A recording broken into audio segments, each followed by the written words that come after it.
those go up because of how much property values have gone up.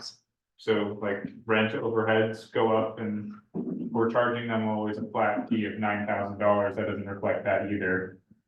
So if we're trying to show how much money all of our utilities need to ask for, we should be putting it there too, because like I Bernard said, agree, 100%. we shouldn't be charging that, it should be, It should reflect the market for the space. Yes, that's right. or at least what we consider the value of this building and its that section of, I don't know how that calculation is done, but I feel like That's the way 9,000, they do it. I feel like the 9,000 flat is just a number that was made up a long time ago and we just kept, Very long time ago, which, which never was adjusted at all. okay, that's just, It's kind of, I think, Mayor Fallon, were you in consensus with that, going back to the old formula?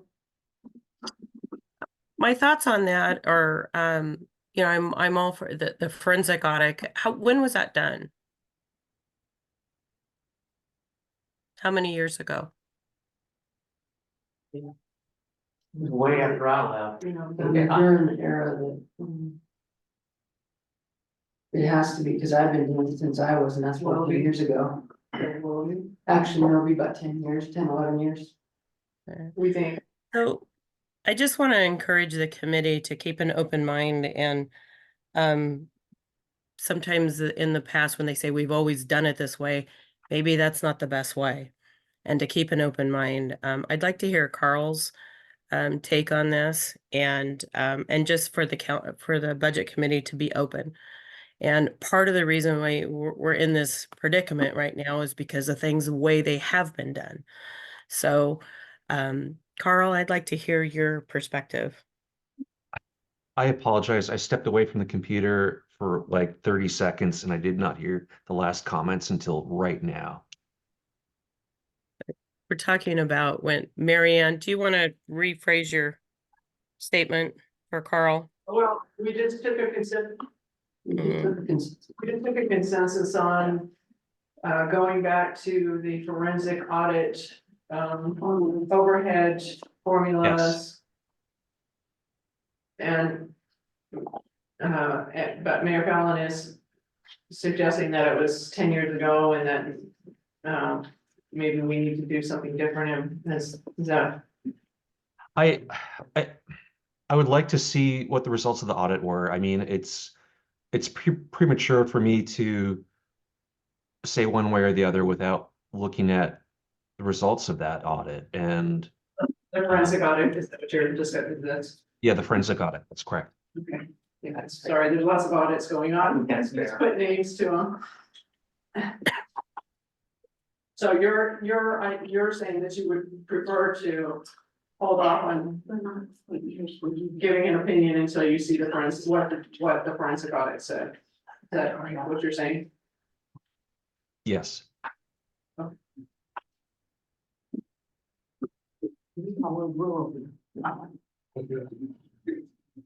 Okay, so we had a consensus.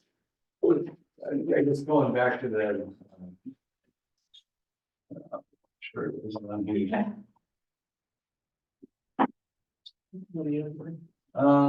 Property fees, use of city property fees, the 9,000 flat rate.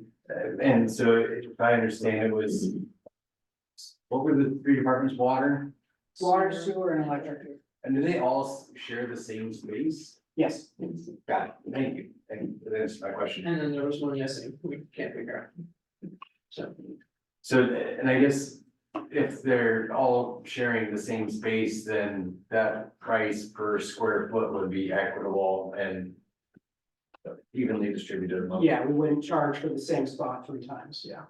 Is that what you're asking? We are charging the same spot 3 times, correct? I mean, they all share the same space, we're charging them all this rent. Correct. They're all. That's technically. Yeah, so yeah, the rental market divided by 3 and then distributed across those 3, not that full price to each. Yeah. So do we move on to the next page? Administration. I just want to go back to that really quick and just say, is there a reason why we can't just do an increase every year that would be kind of in alignment with rental rates and how they are increasing? It seems like that would be the right way. That's the right way to do it. Yeah. And that would be done through a resolution. It'd have to be done through resolution. That's the way you put the percentage into that to say, okay, every year we're gonna take a 1% increase. Or COLA. Or COLA, Sometimes, you know. But it COLA needs to be in a resolution, so it's in on paper. I mean, I think a larger discussion here, really, if I can digest this down to like, where we are, is we need to be allocating accurate expenses to offset the revenues, so we can see the health of each fund. Yeah, correct. Right. That's how you get to the health of the utility, by understanding its cost properly. Yeah. Yeah. Exactly. So, thanks. I mean, how do we get there? Like, you're saying we have to pass a resolution. That is the proper way to do it, so that it's in writing. The council can change it any times in a year, but it's in writing. Right now, there's nothing in writing other than what I had from previous city and finance officers. I mean, other line items on the budget just get arbitrarily changed if we can't. But you're saying you want to increase it by a certain percent, and that's important to put in that resolution. Because council changes all the time, so having it set in stone, so to speak, on paper is the way to go. So a resolution like, maybe not a number, but we could say that it would be consistent with what rental rates in the city have. Or increased. cost of living, or whatever. It could be that kind of a metric that we would Yes. use, yeah. But to your bigger point, Councilmember Happy, you know, that to truly understand the needs of utilities on a kind of regular basis, every 5-10 years, they do a cost of service analysis. It's called a COSA. And that gets to all the nitty gritty of all the maintenance needs and the capital asset needs. And then you properly assess how much revenue I need to take in to properly manage this utility, you know? And then your budget should reflect that, and the rate should reflect that. And then you have a solvent utility that's there for the 50, 100, how many ever years we're gonna be around as a city. And that's how you want your utility to run. They need to think way out and be properly funded. So this is, you know, our electric is our most valuable asset we have as a city. That's a big piece of equipment, and, you know, and we should not neglect it.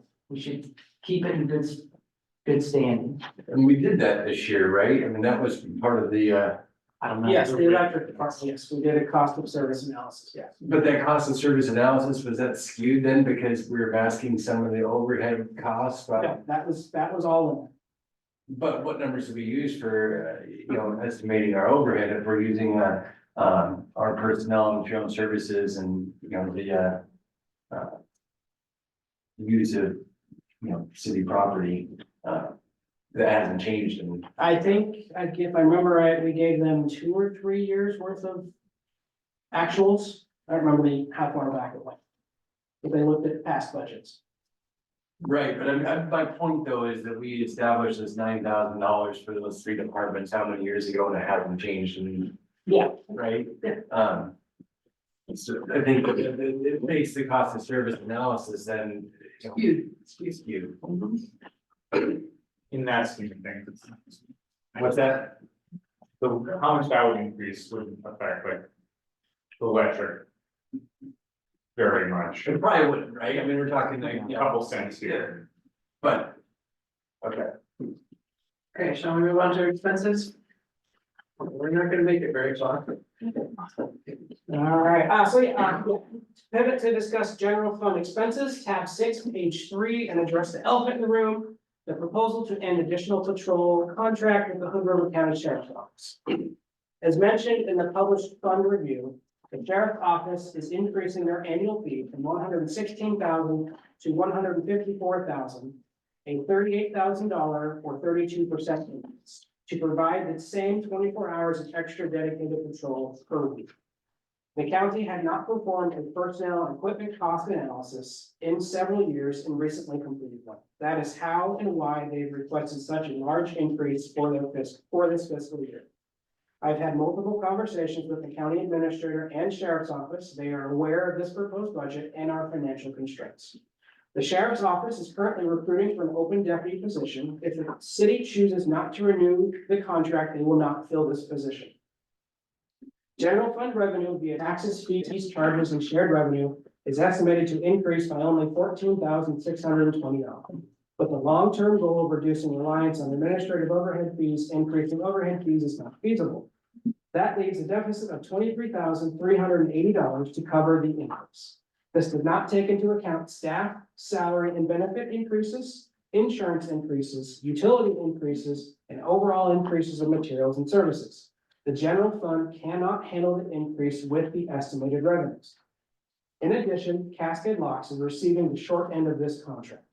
24 hours of patrol out of a 168-hour week only covers 1/7 of the week, or 14%. The city is also paying this on top of what residents pay to the county for property tax. Over the last 12 months, April 2023 to March 2024, the sheriff's office has provided an average of 27 hours of coverage per week in Cascade Locks, only 3 hours above the contracted amount. For 6 of those 12 months, the average weekly coverage was at or below 24 hours per week. The current Hood River County Public Safety Levy collects 78 cents per $1,000 of assessed value. According to the county records, the assessed value of property in Cascade Locks for 2023-2024 fiscal year was $137,190,360. Using those numbers, it is estimated the sheriff's office will receive $107,000 in property tax from Cascade Locks through the safety levy. In an apples-to-apples comparison of the amount paid in property tax through the levy and the amount paid in contract equates to 22 hours of patrol paid by property tax via the levy. Now, the property tax collected by the public safety levy covers the cost of operating the entire department, including emergency management, detectives, animal control, and administration, just not patrols. Even if that 22 hours is cut in half, they still leaves 11 hours of patrols per week in Cascade Locks. That is well above the average of 3 hours we've received above our contracted amount in the last 12 months. This is only the numbers comparison. As the contract operates right now, we receive 24 hours of dedicated patrols as determined by the sheriff's office. The city has no say on when, where, or who. The sheriff's office decides when the patrols occur during the week, where in town the patrols occur, and what deputy performs the patrols. As mentioned earlier, the 24 hours per week only covers 14% of the week and does little to deter crime throughout Cascade Locks the rest of the week. Over the last 12 months, 19% of all calls or interactions recorded by the sheriff's office are vehicle stops, which also vary widely from month to month, with a peak of 51 in March 2024 to a low of 3 in 3 other months. Right now, the sheriff's office has deputies rotate in and out of Cascade Locks on a 3-month schedule. This provides little incentive for deputies to get out of their vehicles and build relationships with the community.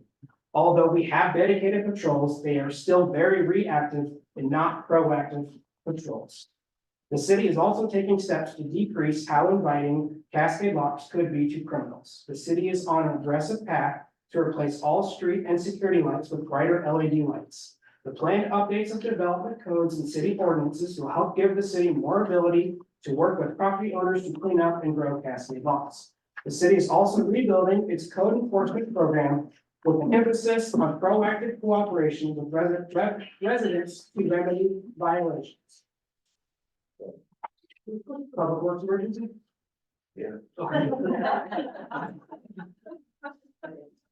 As budget officer and city administrator, I am putting all this in the scope and view of the current budget, long-term budgeting goals, and strategic goals of the city.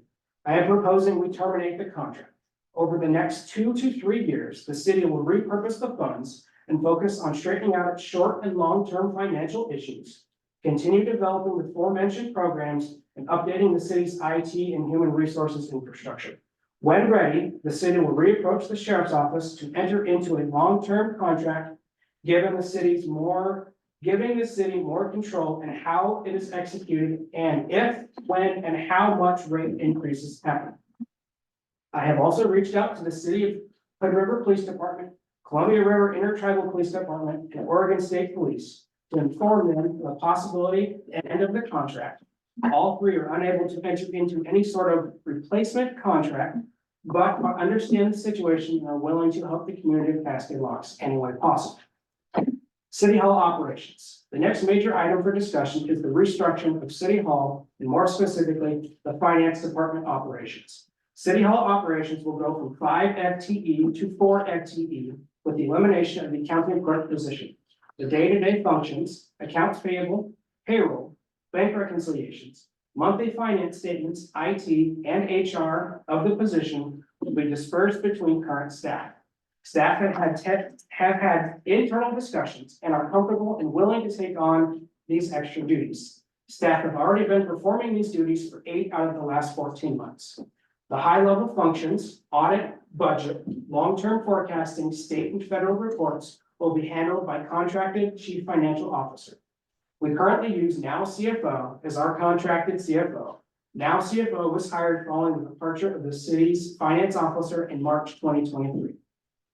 The elimination of the position will allow the city to repurpose the estimated $80,000 in salary and benefits to focus on straightening out its short and long-term financial issues, developing other city programs, and updating the city's IT and human resources infrastructure.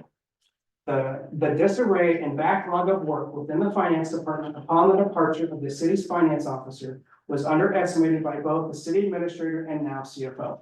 The amount budgeted for Now CFO will be doubling to $90,000. City Administrator Bennett, City Recorder Woolsley, and CFO Bondi from Now CFO have made great strides in moving the department forward. We are confident that as we continue to straighten out the city's finance department issues, the budget for Now CFO will reduce drastically in 2025, 2026 budget and beyond. This structure is being proposed because the city doesn't have the funds or frankly the need to hire a full-time CFO with an estimated salary and benefits package of $120,000 to $140,000. We also do not want to be paying someone that salary to complete clerical finance functions. This organizational format also allows the city to be flexible in the level of services received from Now CFO as the city grows, projects arise, and demands change. If the restructuring is approved, the city recorder will act as the department head for City Hall operations. The utility billing clerk and deputy city recorder will report to the city recorder. The contracted CFO and city recorder will report to the city administrator. Staff will complete cross-training so that all City Hall staff are knowledgeable enough to complete each other's duties if needed. This will also allow the city to meet generally accepted accounting practices by allowing and forcing staff to take extended vacations over at least one accounts payable, payroll, and bank reconciliation cycle. This is done to guard against fraud or embezzlement by a single employee controlling finance functions. Having a third-party CFO to review work will also provide an extra layer of protection. Funds from the elimination of the position will also be directed to one-time expenses, including hiring a consulting firm to review job descriptions, perform internal and external pay reviews, and creating a salary structure to allow city to competitively recruit and compensate employees. $25,000 has been budgeted for this expense. Another one-time expense would be a mass replacement of outdated computers and other IT hardware. The replacement plan will be created to prevent the need for another mass purchase. $10,000 has been budgeted for these purchases. It is also not a question of if, but when the city will face a cybersecurity threat. As mentioned in the published fund review, the annual cost of Red Count providing our IT services is more than expected. Not budgeting for this expenditure is a liability to the city. Our insurance provider will not cover any cybercrime claims if we do not meet their standards. Admin personnel. I want to now jump back to admin personnel. Staff will receive a 3.5% cost of living increase across the board.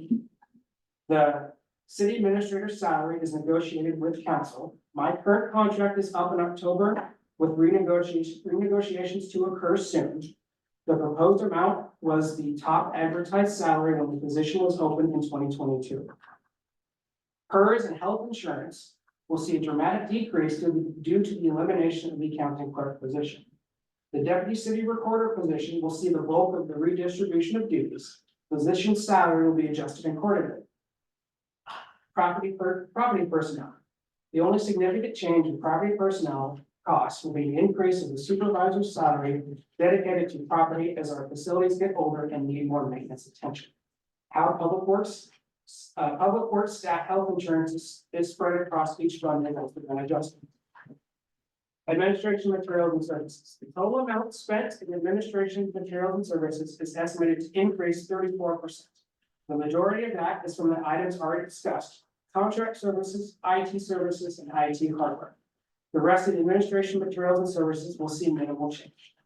Planning materials and services. Planning materials and services will see no change. The majority of the estimated expenses, $20,000, are pass-through amounts.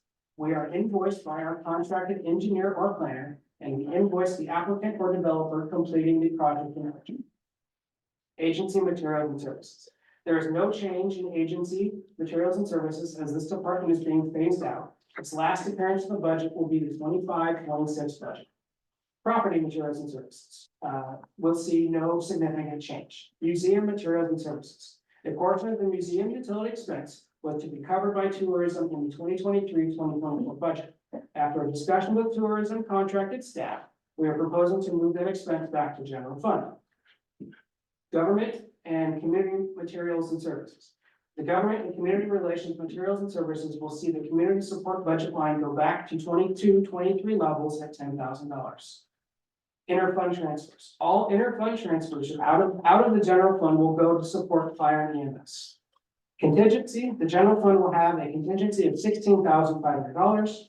General fund total altogether, the general fund budget will come in at $1,479,000. 1 million. What is it? 1,000. Oh, yes, yeah, $1,479,000, yes. Before we move on to that, I want to go back to the consensus vote. Was that an expectation for this year's budget? Yes. Yeah. That's my request, yes. Okay, Yes. all right. I want to make sure that was good. Okay, so. Any discussion on general fund personnel expenses?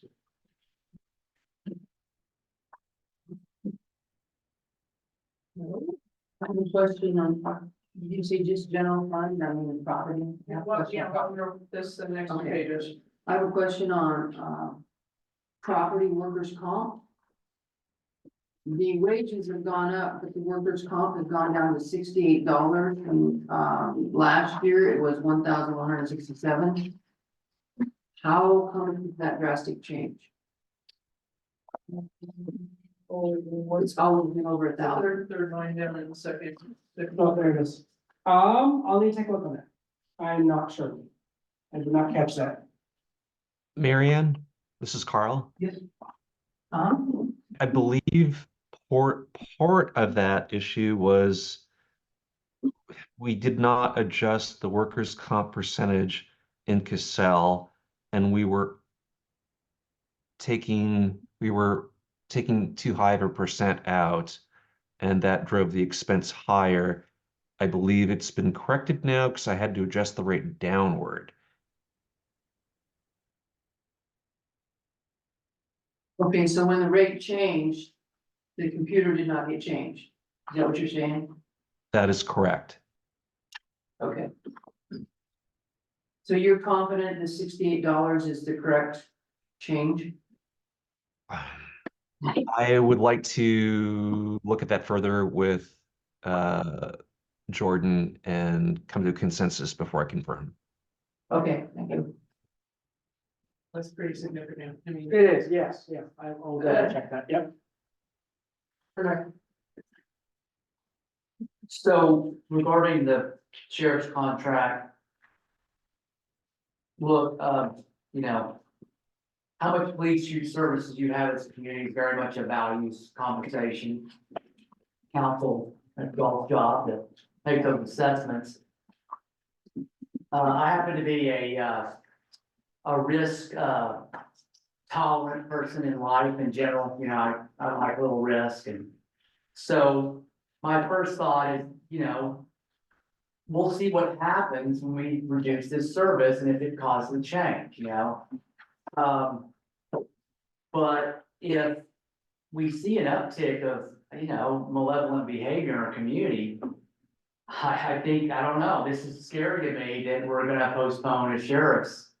You know, I guess my first question would be, if we tell the county, we're gonna terminate the contract. Can we reinstate it next year? If we say, hey, this didn't go well, we want our coverage back, will they then hire a deputy kind of on that cue, or do we know that? Yes, but we would have to commit to a long-term contract. We can't yo-yo back and forth whether we're gonna fund an officer. So what's the contract say for this $154,000? How many years is that? It's just an evergreen. It just automatically renews. And then we have to give notice if we want to end. Okay. So. Boy, I don't know, it's a tough call, like I said, I'm risk tolerant, I don't, I'm the opposite of risk averse. But that's me, I don't know how the rest of this community feels and how council feels about that change. So I leave it up to them on whether that's an acceptable service cut, to our public safety. Mary Ann, Heather, what next? What could possibly happen, and I foresee this that could, is that if we drop the patrol of police officers and we decide next year we wanna go in, they could double our costs.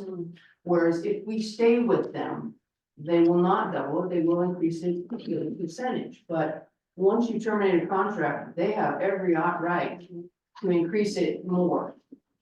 And that is what I'm afraid. That's a very good point, yeah. And beings, just FYI, if we're increasing the administration overhead, why can't we fund it?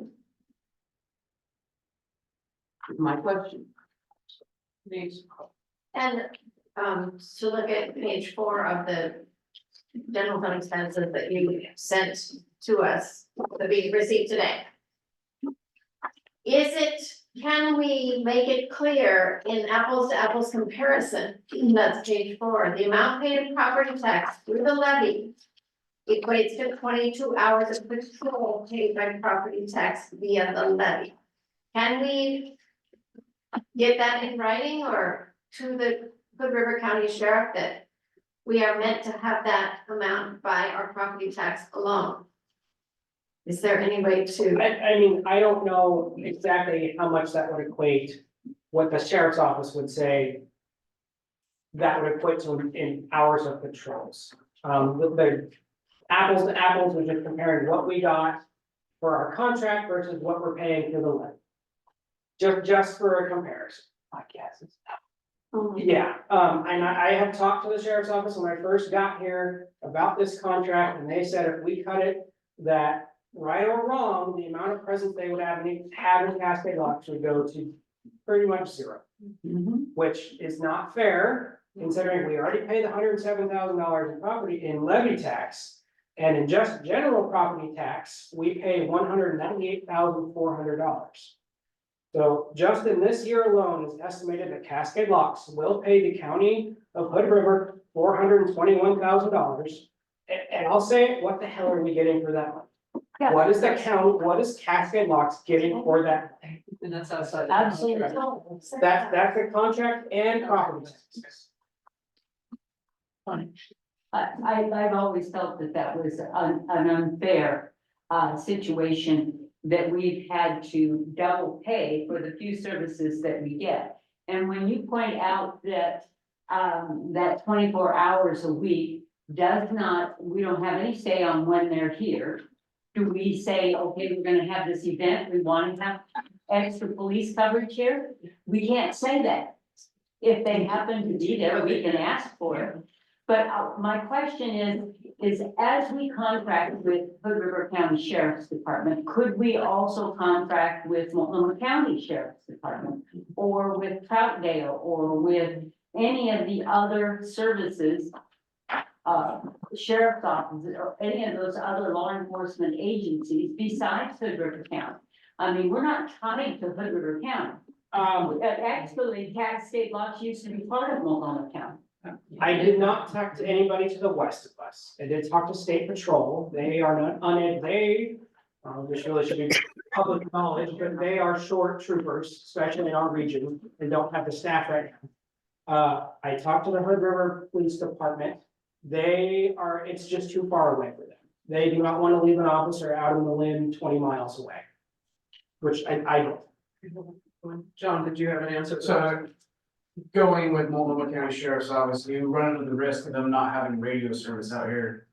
We operate a Multnomah County radio in our ambulances and our fire trucks. And as we get further to the east in our city, we can't reach their dispatch. So that would be an officer safety issue, and they would say no, because they're not gonna, they put a radio tower out here just for one position. Cause that's a huge cost. Hold on. Go ahead, Smith. That's great. Oh, okay. I don't know who had their hand up, urged me to find it out. I did a little research on private security patrol, and the one that called me back, Cascade, they have a longer name, had been contracted by the city of Snohomish. They said, have you ever been contracted by a city? And asked what the cost. There are cities who do have in Oregon that have private patrol. And they're veteran owned and veteran staffed. And they are even armed, and they have their own liability, and they would include a city in their liability contract should that person get hurt. And they cover the liability if that person does anything wrong, but anyway, she was giving me big guesstimates, and she said 8 hours a night, 7 days a week would be 120, about 120, and that includes 1,000, the patrol car and the person, and we certainly wouldn't do 8 hours a night, 7 days a week, but I did the math. 120,000 for. To cover the year, for a patrol officer, 8 hours a night. 7 days a week.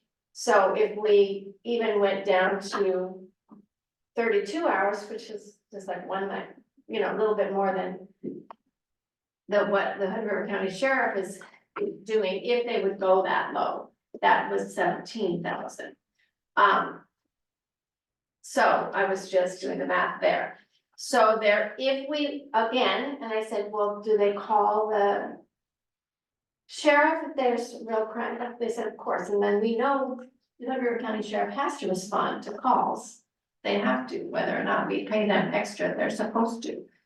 And they said that there would be a number that people could call or city when they're here. Okay, so it's 17,000 for. Well, I just extrapolated down Oh, I see. Okay. to show that if we got as minimal service as we are paying, we are being asked to pay $154,000 for 24 hours a week. Oh, I guess that was 32 a month. Sorry, I didn't do the math. So 100. Anyway, it's obviously, and there are some cities who she was looking for lots of references. They have agencies everywhere. They've done a lot up in the Puget Sound area. And, for private companies as well, but they have done contracts with cities. Okay, so let me ask a defining question real quick. So it's 24 hours a week. I was under the impression it was 24 hours a week here and then 16 hours of travel time and paid. So it's 40 hours. Well, the contract just says 24 hours of patrol in Cascade Locks. Right. And I think they're assuming essentially would be a full time with the other 16 being paperwork and traffic. Okay, so Bernard. Yeah, so I welcome kind of creative ideas on improving security like private contractors. But to me, that should be supplemental to a sheriff's deputy. What I think we should keep in mind is that when you get a sheriff's deputy, there's a lot behind that. You have investigations, you have, DEA, you got all these other resources that are supported by a county sheriff's department that you're not gonna have with this private, security firm.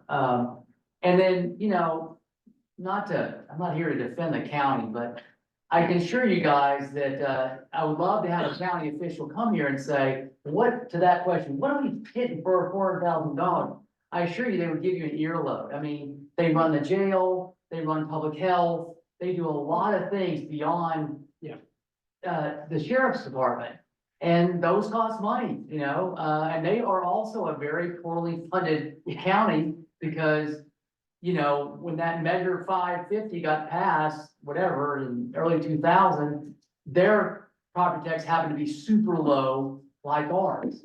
So they are in a pickle, like many communities. Other communities had a higher property, so they have a much, greater, base of revenue. But the Hood River County is a very, very austere county from a revenue perspective. And they're doing their best they can, you know, I just want folks to keep that in mind. Chair, Mayor Fallon had her hand up. Okay, Mary Ann first, and then. Did you have something? Oh, yes, I wanted to ask, I hadn't think about that, I'm sorry. Denise, when you hire these type of security guards, do they have the right to arrest people or do what police officers do, or do they not? Probably not, but they're patrolling, I don't know. I would presume that they would call the River County Sheriff for that type of, be on site. And then, because we are, Hood River County Sheriff is by law meant to serve us when we call them. So they would come and do, what they would do, but there would be, this town has asked for increased presence of law enforcement officers, which we are having a hard time of affording a police or a sheriff. And maybe that, again, might be an interesting, if we could budget some of it. It would certainly take a city administrator to look at that, and the council would have to approve. But to see what other alternative security would we be buying on street security cameras, I'm not sure. But if we were to give up this and need to wait and see, it would be nice to have something there. And because it's not unheard of for cities, then I think, oh, then it's not unheard of for us, you know, to look into it. And again, we might still see the Hood River County Sheriffs out here. Because I know they've certainly been responsive. I have called non-emergency for things, and they've been very responsive, so. Kathy? Thank you. If I start coughing, I'll mute myself again. So I just want to remind the budget committee that, or bring to light that the last 3 community picnics, we did a survey to increase police presence was always like one of the top 3. The U of O survey, when we did the community survey again, once again, it was something very, very important, police presence to the constituents of Cascade Locks. So I understand about the hours and what we're getting and what we're not. I think everyone across the board in every department, I know in Oregon and probably across the US, is facing increases. So it's going to be hard to remove police if we don't have something else. I know we're doing proactive things like, you know, the codes and cleaning up and the lights and all of those things are very helpful, but those are going to be they're coming down the road. So I just want to remind everybody that constituents of Cascade Locks, police is very, very important to them.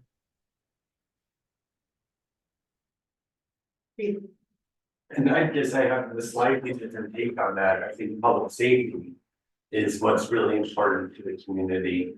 And what we've seen in the last 2 years is a decrease in the crime stats month to month, year to year, fairly consistently and sometimes pretty significantly. And I think that it's in large part due to the other things that the city is doing. I don't think it's, I guess I'm kind of like Bernard on Bristol Hall, and I don't think more police makes us a safer place. I think having better illumination, having better code enforcement, having communication downtown, less derelict buildings. I think those things go a long way to make us less inviting for crime. But I'm gonna argue. Okay, you'll be next. Just, I mean, maybe people aren't reporting as much, I mean, because what's the point? I mean, it's. What, you know, basically, what's the time? What's the point in wasting everybody's time for something that they know that's not gonna, anything's gonna be done about? And then I will argue also that once people know. There's no restraints and it's just gonna, it's gonna go off the beaten trail. I mean, it's just gonna be, so there's that concern. Sorry, Butch. Go ahead, quick. A little over 2 years ago, we brought Hood River Security into council to give us a presentation. And they told us that they could provide the security 40 hours a week, 365 days a year for less than what we're paying the sheriff. They are armed patrol. To answer your question, they can arrest somebody if they see them in a commission of a crime. And they are on patrol. Otherwise, they would have to call for Hood River Police. They don't give tickets or anything like that, but they are an option. Who was that? Hood River Security. Security. Thank you, but I called them just today, but didn't get anybody, so they didn't call me back. I did see them at the PCT days and they looked very official. Yeah. They had, Now, we brought them here in council yeah. How long ago was that? 2.5 years ago. So I'll confess that in my risk tolerant view of the world, when I was the manager and I kind of dreamed like, if we just get rid of this police contract, that would free up a lot of money to do some cool general fund stuff. But it doesn't seem like that's what's happening. I'll just be clear. My interest, if my support of terminating the contract feels like it should be contingent on us getting something for that money, like, you know, an updated streetscape for our downtown. That was always my dream. I really wanted to use those ODOT, there was an ODOT grant program where we could do a 10% match, it's gonna be about $100,000. With $1.5 million project and get a brand new downtown streetscape, which is kind of a dream for a city manager. But if we're canceling or we're not getting any fun stuff, I'm really loath to cancel. I'm like, then let's just put it back. But again, I'll let that to the council and the rest of the commission. If we're just giving our opinion, I've got to say that, you know, you just have to watch the news. And all the cities that reduce their funding for police are just so sorry right now. And the thought that maybe crimes are not being called on is true. I've had gas stolen twice and I don't bother to call it in. I mean, what are they gonna do about it? I don't have cameras, so. And they will know that we don't have a police presence at all. That goes without saying, they will. And if we cancel this contract and then we decide to go back to them and negotiate a new contract, and they don't have the officer hired, can they simply say, we don't have officer and we can't find one, no one's answering, so tough luck? They could, yeah. Yes. So we could go out without an officer for quite a while. Possibly, I mean, they were already short 9 deputies at one point this year, so. We're gonna go in order, Sean, first. I just want to remind everybody that the sheriff department, just because we're not paying for this extra patrol, it's a patrol. And they're only patrolling like a couple hours a week. It's 24 hours every week. Which they don't do all in one day, so it's not just like they spend a whole day here. It's like a couple hours here and there, and from what I've seen, is they sit on 1 o'clock and then they drive around a little bit. Which, sure, that might just discourage people, but if everybody calls when they get a break-in or they get their gas stolen, they will be here. It'll take them a couple of minutes, and then once they're here, they're not just gonna turn around and go back home, they're gonna do a lap around the city and then go, because once you're out here, you're out here. So it's not like we're losing service completely, they have, when we call, they have to come. And I wanted to ask Jordan too, how many direct, like, actions, like arrests or fines have occurred from the patrol officer, or do we not get that number? I don't get that number. Because we get a call number. We get How total many number of calls, which, I mean, calls / interactions, because the vehicle stops not a call. And then we get the number of cases that originated out of Cascade Locks. They give us the number of patrols they did, which is, as soon as they're in the Cascade Locks area, they tell dispatch they're in Cascade Locks. Then when they leave, they tell them they're out. And they tell us the total number of hours they were patrolling Cascade Locks. So the most recent one, April 2024, we just got these numbers yesterday. There were 150 calls. 70 of them were vehicle stops. I asked the sheriff. 66 of those were actually in the city of Cascade Locks, not I-84, because I wanted to clarify. Yes. In the city of Cascade Locks, which is about 2 per day.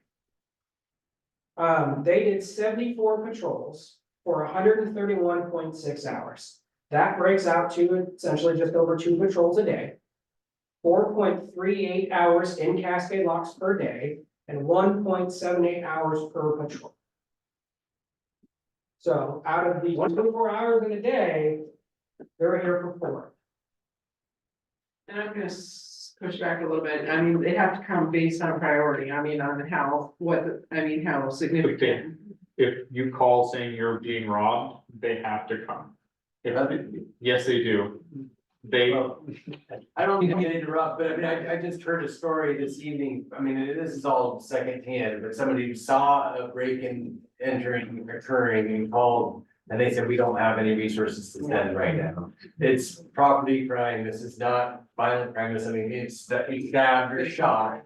It's gonna be a different situation, they don't have enough resources, they're prioritizing things based on. but would that patrol officer have been here during that time frame anyway? No. So it didn't change anything, like, that's my, if they're not changing anything other than being here for 4 hours a day, then how, like, we're paying $150,000 a year for. Like a little bit of extra. Maybe we feel good, we get a few more tickets from people who drive through. We get no income from that. Which, exactly, like, if we got some action off that, it'd be a little bit different story, but like. Connie, My understanding, and maybe this is wrong, because I've just been understand some things that weren't true, so. My understanding is that we all pay property taxes in Cascade Locks to support the Hood River County Sheriff's Department. Same rate that Odell and the same rate that Parkdale has. They all have the same service. It's neither Odell or Parkdale, I don't believe, provides any extra funds for extra services. We do. So we're paying an extra $120,000 to $150,000 now next year for extra services that we really aren't seeing a whole lot of extra service for. So we're not losing what we're already paying for in property tax. But if the people really feel strongly about needing additional law enforcement, then you can cover that by a levy. Don't we have one, are we voting on a levy this fall for them? November. Yeah, so Yes. we do have a levy. County We do have levy, a- yes. Yeah, county levy, we do have a county levy coming our way this fall. Council, For parks and rec, Parks and Rec. No, Hood River and a new swimming pool. There's an emergency, there's a, Parks and Rec is this coming election in 2 that's weeks. not us. That's not us. The county is renewing their public safety levy this November. Yeah. And what do we get from that extra public safety levy that they put out? Do we get anything? Do we pay for that too? Fantastic. What you pay for that? Their argument, to your point as to why there are no Dale and Parkdale, their argument's gonna be population concentration. There are more people in Parkdale and Odell than there are in Cascade Locks, and that's how they set up their patrols. Yeah. That's gonna be their, We're gonna go around, sorry, oh, unless you have something to add to It's this. just short, yeah. The only thing is Parkdale and Odell do not have municipal governments. yes, That's true. Good point. Bernard, did you have something? No, not yet. I just wanted to thank Butch for sharing. Obviously, if council brought in the security, it was something you were thinking about. It was before I was on council. And what I'm understanding from the surveys and public sentiment is what Councilman Happy suggested. We want increased public safety. And yes, as we're talking about this, we think criminals might be listening. But so if we had some kind of security, I know even when the port patrol went through, they would call. I've been twice, no, 2 or 3 times. When port security called sheriff, but they were there on site to see something, say something, and either make that thing stay there till the sheriff came. So that there is some value, there is value in having security patrol. And obviously, if it's a outside contract, then we're not paying PERS, we're not setting up our own police and their police force. Something got passed in legislature this year that council may need to look at. Is that there is funding for cameras. And it is my understanding, and I could be wrong, that there are some traffic cameras whereupon a city can get the fine. Like those speed cameras or, you know, and that may be something we need to look into. If that's the sort of thing that Sugar County Sheriff is patrolling for. Anyway, the point is, I see the value, and if we train our people, our citizens, if you have a crime, please report it. You like to keep data, we gotta keep that data, go to the non-emergency numbers if this has occurred. Then as the levy goes up, they'll see that we need more services. You see, when there is a crime, you gotta report I it. know you gotta wait for, I'm sorry. But I'm gonna push back a little bit. When you say public safety, when you're saying public safety, people are hearing police. That, I don't think so. We don't have police. We have, I think they want more presence of a public safety officer, and maybe most people think it's a sheriff or police, but personally, when I was at the, Marina, I liked to see the port security, which Malaga is, I felt that they were public safety. I felt that security is public safety, so maybe other people think that too. Jim, Okay, then we'll rattle off a couple things. I do agree that when the word gets out that we do not have the 24 hours per week, I guarantee that crime will increase. I would actually bet on it, and I don't bet.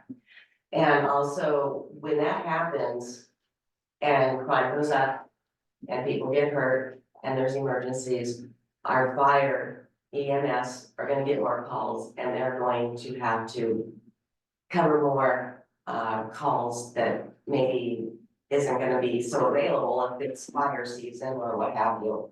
So I think that would increase. And then we have requested also that they come at certain times before, and they are usually very open to like, hey, we're having this event, and they've been really good with that. And there has been some times where they haven't met their amount per week according to our contract, but they have made good with that, and that was a temporary problem that they were having while they were trying to get more deputies trained. Remember that they're 25 minutes away. If someone's breaking into your house, yeah, maybe it's not the exact same time that somebody's here, but maybe they're already on lab TV here, maybe they are here. I'm willing to take that chance, at least it increases my odds. And then lastly, we're going to lose networking if we do not have them here. I know that citizens give them lots of information, especially like about drug happenings, and they start piecing those together They do their patrol and they go by, they build a case, that's gonna go out, just Yeah. not gonna even exist. And thank you, that's all I got. See, John, we may give you arresting authority after all. No matter. Yeah, so I want to second what Denise said. Please report, call in if something that you perceive to be a violation of law takes place, please call it in, because the data does matter. And that is how the county will, and their county board and their county commissioner will try to assess the public safety status of a community. If no one's reporting all this bad stuff's happening, they have no idea. We have to report, guys. If the citizens are watching, please report, even if you think it's no one's gonna show up, the data matters. And that's how, all cities and counties try to govern on data, So, say that.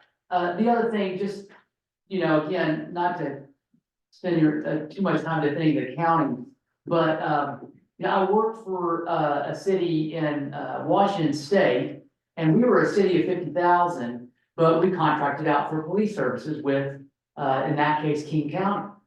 And we weren't the other, there was other smaller cities that didn't want to stand up their home police department, which by the way, is a much more affordable way to provide those services. I can assure you, none of them got offset because, well, I'm already paying the county for my property taxes, why can't you just give my police service for free? That money is spoken for. Every dollar that we send the county, I promise you, they have a place for it to expend to meet their service needs as a county.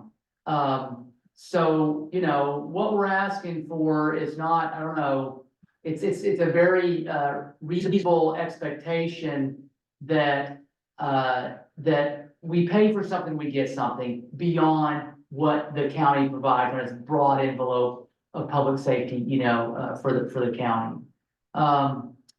One thing.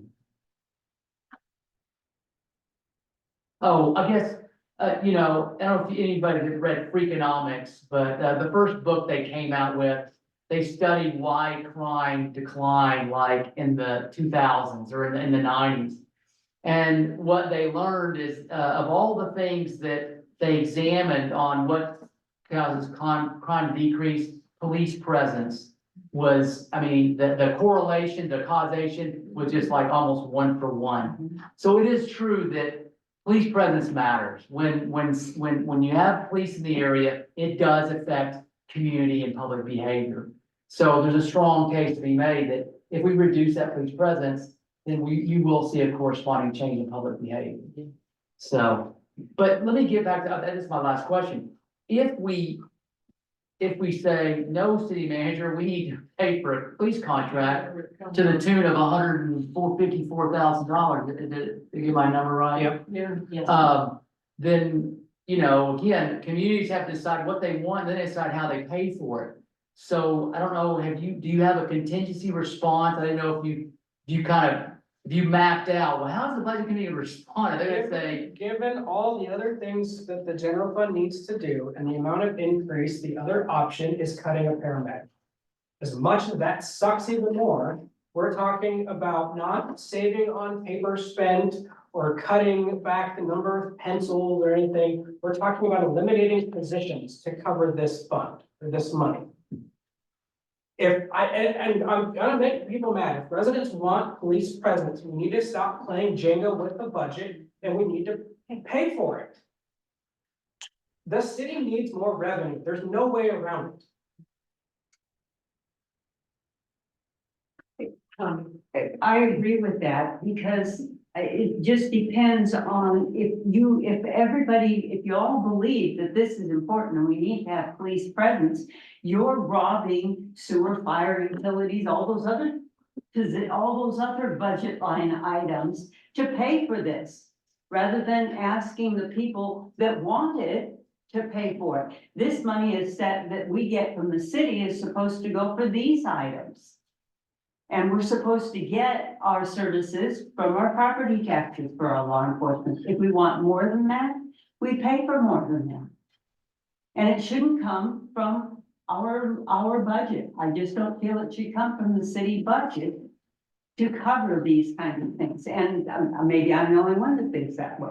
Maybe not, I don't know, but realize you're taking away from the fire department and all these other services that you're supposed to fund for extra law enforcement coverage that really isn't giving us a whole lot at this time. If you want to have more, if you want to have that extra service, then that goes on to a levy. That's how it's paid for.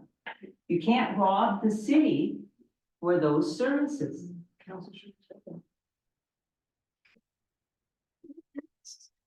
I'd like to kind of, Yeah, how we have doing? two department heads, but go ahead.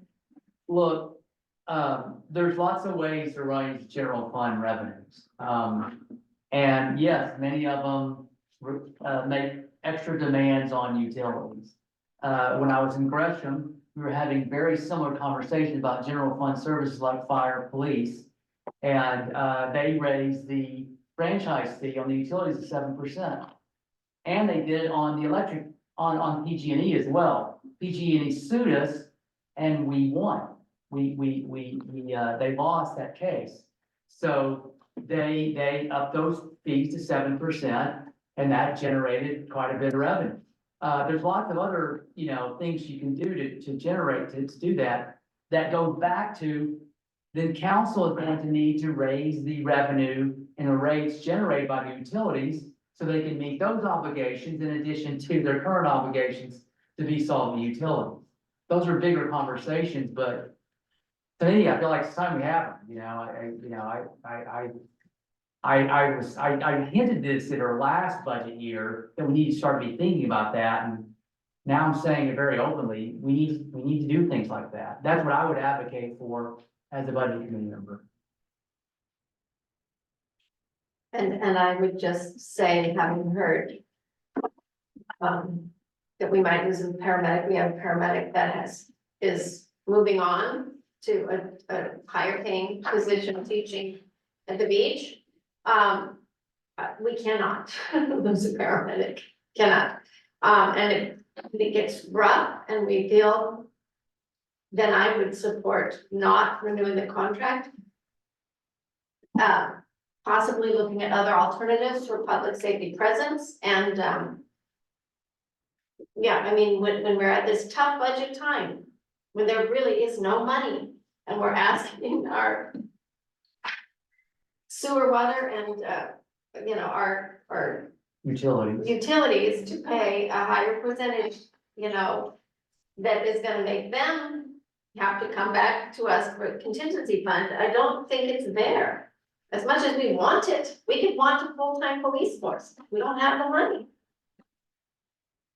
Okay, so, anything else on the last page of the general fund? I do question, we don't have anything going with capital reserve.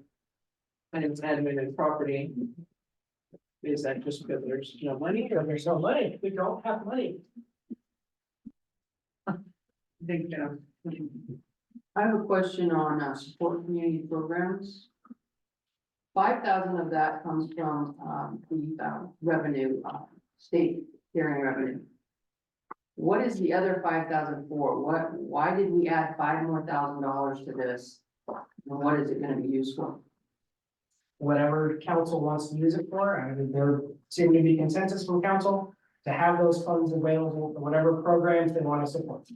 Wait, there's $5,000 right there. But sometimes we have to stop supporting some programs. But yet we continue, and I don't like to stop supporting programs, but maybe this year we need to get ourselves back in order. That's $5,000 right there. I know that's piddly, but it's $5,000. I would offer it's 10,000 because you take 5,000 from the revenue sharing plus that 5,000 and throw that in the general fund to do things like supporting police. That's correct. The other question I had was, you said that we're gonna decrease staff by 1, but if I'm doing my, org chart right, it looks like we're eliminating the finance officer position and the accounting clerk position. Yes.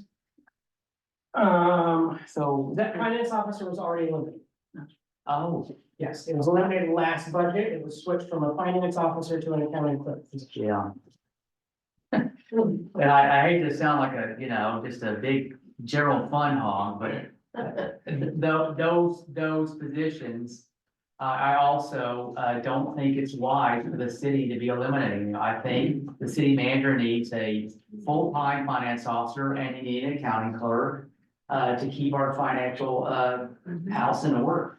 And again, it goes back to this conversation on raising the revenue to properly fund your staff as well.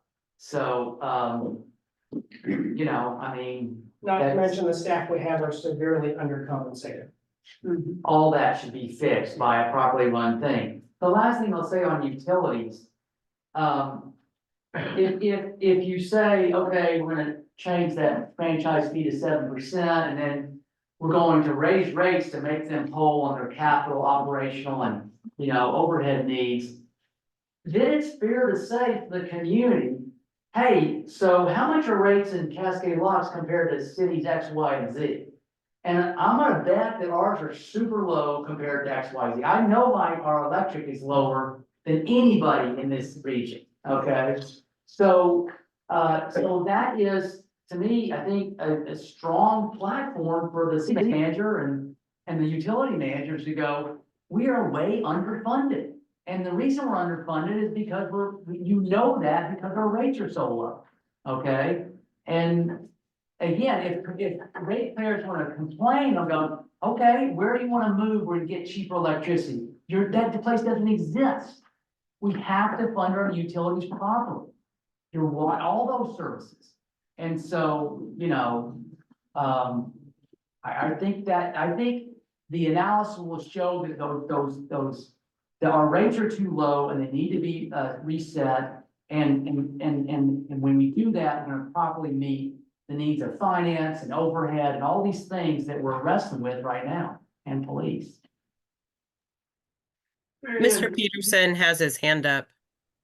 Oh, thank you.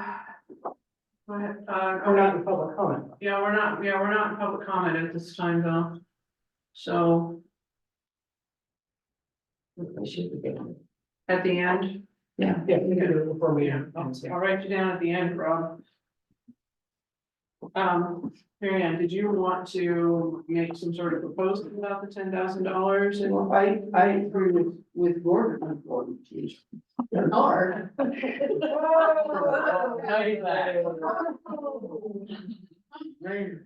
We're having city I'm trying to get back right. administrator. It's okay. Well, like I said, I don't like not supporting current community programs, but maybe this year we need to not support some of them and move the 10,000 back into the general fund. And, I mean, Well, I agree with that. Well, I would suggest that we take leave it as 6,000 as it was last year. And move 2,000 into capital reserve for admin and 2,000 for capital reserve for property. I mean. Right there, that's a quick fix, I don't know. Or, But this money could help fund the police, oh, I see what you're saying. is what I'm trying to get to. 10,000 out of, Or, now we I have. understand that, but you also have, 40,000 more to go. you also have the administration overhead, when you fix that. Will help fund the police. And our security. Or and/or security, however you wanna go. I agree with you, that might be a year that it has to be moved, and with our tourism and beautification committee.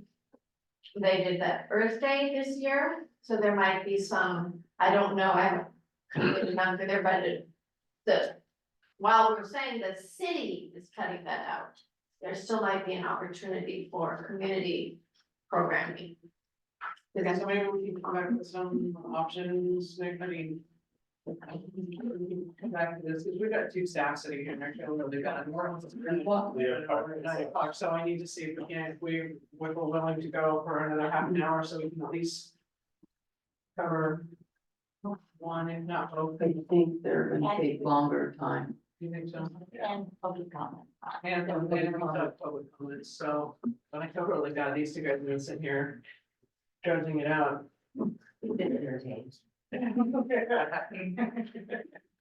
They're learning about it, but Yeah. it's no money. So are we done with general fund, or are we gonna come back and revisit that? Support community programs, or do you wanna do something about, maybe kind of off with line? I want it taken out. I do too, but I don't want it sent to property or whatever you Okay. said. Okay. I want it going straight back to the general fund. Sure, back to general. That's my request. I agree. So all 10,000, Yes. okay, so we need a consensus Raise hand. by raised hands on this. What, we don't have, the person counting is not here. I can count, I can count that high, I swear. Okay, so we need a consensus, we'll take the full $10,000 out of support community programs to be absorbed into the general fund, is It's that? put that into the revenue. That's right. Okay, so I need a consensus by a show of hands. So we have 3, 7, 9, so that's a majority. Oh, and what about, Eric? Yes, no? Yes. Keith, yes, Yeah. and I don't. You see Kathy? Oh, there she is. And Kathy, what about you? I would be, no. Not the Oh, whole no. amount, some of it, No. but not the whole amount. And Connie says no. I'll say yes. And, okay, so Connie and Kathy say no. So there's a consensus. Okay. Okay, so are we, so we're not gonna get on to anything else tonight? We could do a brief public comment. Do we have a comment? Are we asking the city administrator to include new numbers for going back to the old formula? And this 10,000 before our next meeting? Yes, I will update, We can't do anything without having admin in I order. will update the unprotected revenue, Or general remove fund. that 10,000 and present new numbers, yes. Thank you. Are we done making adjustments? No, because he's gotta come back with he's gotta come back with, I mean, is there anything else you want me to adjust before the next meeting? okay. Before he does it, do we wanna return to it? Well, I would like him to make a proposal on how we would fund the police for additional. I'd like to put on a ballot is what I would like. I mean, if that's how you fund it, people are gonna, You got no argument from me. I have to be able to pay for it. yeah. But if we put it on a ballot that isn't going to happen until November, do we put it in this year's budget? Because we don't know. if it depends on- Correct, as So we can't really put it in this year's budget. Or Well- you could put it in this year's budget that you get to November. And then, if it passes, well, then, you continue it. But if it doesn't, then you could cut it. But this contract. They have It to. has to give them 30 days notice, is Yeah. that correct? 60 days. 60 days? 60 days. But I'm sure if we told them no, they'd probably just stop. So, yeah. I mean, If we know we're not paying them, they're probably not gonna do it. I think if the citizens know where we're at with this, and they want police presence, they're gonna vote for it. Yes. If they're not, then unfortunately, it's on them. Unfortunately, us as ones that want to do it will suffer. In addition to the one we're gonna vote on from Henry River County. Yeah. That's the, Plus, we're gonna have to at least re-vote on current EMS fees, and to be honest, they asked for an increase. Sorry, I have it on mute, I promise. yeah, I didn't hear anything. That's the way you just said. That is correct. Yes, that was the other, in That's- addition to utilities, our EMS fee is too low. It's not Way meeting its too low. obligations Yeah. to fund this fire department. That's our reality. I mean, if I've got my point across, the city does not have enough money. We either need to raise money or start Our cutting. cutting services, that's correct. Okay, so we're at 9 o'clock, so let's do public comments. Brenda. Miss Brenda, what did that? I don't know what to say. I would. Yeah, and I'm a community member and I've sat before council many times over the past year and a half and said, how do you pay your bills without bouncing your checkbook? And here we are, and to hear that we may not be able to have our police, we have had several community picnics where we did surveys where the policing or security or whatever was #1 priority of this community, and I think we need to listen to our community, the taxpayers, people that are actually paying the taxes in the community. We spent over $50,000 this year on a strategic plan. We spent over $40,000 on an energy study. We bought all new computers. Our city administrator got a heck of a pay raise at 90 days or 6 months, whichever it is. We're proposing another $22,000 pay raise to our city administrator. You know, and yeah, the wages for our staff, we've talked about it several times before. You know, the hourly rate, we can't always think about that, but we have PERS and all these other things, health insurance and all that. You know, that's all gotta be figured into the whole picture. It's not just the hourly rate. We had some money in the LGIP fund, like 4 mil, and there's like 1.4 mil that's just gone out of there. And there's no line item saying what we spent that money on. And that's kind of like a savings account that we didn't touch in the past. And there's 1.4 mil that's just, it's a different number now. And there's nothing saying like we spent it on what. Like if 1.4 mil is missing out of there, why wouldn't we have taken the 1 mil and paid for our electrical that we're having to move on the McCord Bridge and save 600,000 in interest on that. So there's several things in the budget that should be looked at a lot closer and all that, but just cutting the, police as you're gonna raise admin's pay and all that, it's not gonna fly. The community is not gonna go for that. We are not Portland's backyard. We are not Hood River's backyard. We are Cascade Locks. I moved to this community 15 years ago, knowing that there wasn't many amenities, knowing that it was cheaper to live here. There was a kind of like, you knew that because you were willing to give up things in order to have things a little bit cheaper and have some serenity. And not to go back and talk to people about the history of like the business association that, we're creating a new one, but no one's ever went and talked to anybody about any of this history. So I would say that people need to start talking to each other and finding out what the history on stuff is and what things are. Because I know our mayor and our city administrator at the time chose to have Marion Bump retire rather than doing that audit of her own numbers. And now here we are sitting and we still don't have our audits done. And we, just so people know, we've spent $160,000 on this CFO. And our audits still aren't done. At $160,000, our audits aren't done. What a shame. So I am totally against getting rid of our police presence. I don't think it's a good move. We already have an increase in drug traffic and everything in our town. And I agree, it will increase, you tell people that we don't have any police presence and it takes 30 minutes for a cop to get here or something. There's gonna be some stuff happening. You might consider asking the port though, that whenever they do these big functions, because we're always one tourism in, how about we get some money from them to help get some policing or some security or something? Since everybody wants to bring all the people here, let's get some money from the businesses, from the port, let's share this cost. Cause we're all enjoying it, These police are having to take care of the tourists. EMS probably does more tourists than he does in town.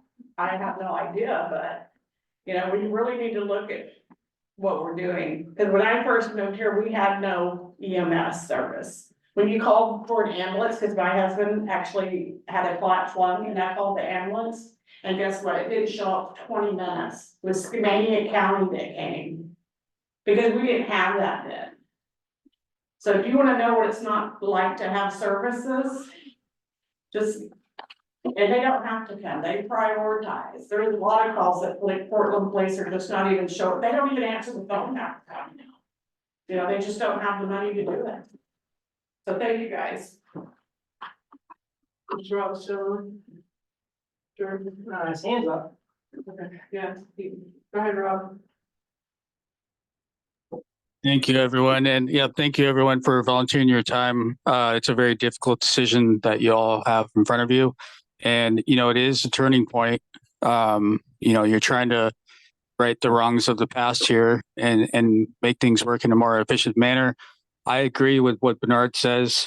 We do need to increase revenue for the city. And one of the difficult things about our city is we have these kind of regressive ordinances that, for example, every 2 years, the city has to have all the residents approve any sort of rate increase in order to get things done. And to be honest, you compare our rates to Portland or any other city, we're really low. And to have that cycle where you have to wait every 2 years to get something passed for an increase is very efficient. And I think contributes to the problem we have right now. Like why can't we raise money? Also, I would recommend to look at how much revenue we're going to have with the 40 new homes east of town, across from the KOA. And, I'm a big believer that police presence is a big part of public safety. I know it's not a lot that we're getting, but it's something that you should definitely keep in mind as you vote tonight. So thank you. That being said, I'm sorry, guys, we just didn't get to you tonight. I got you. All right, we're gonna continue the meeting till next. 15th. Next Wednesday, the 15th. What did you say? Same time? Okay, yeah. Same time today?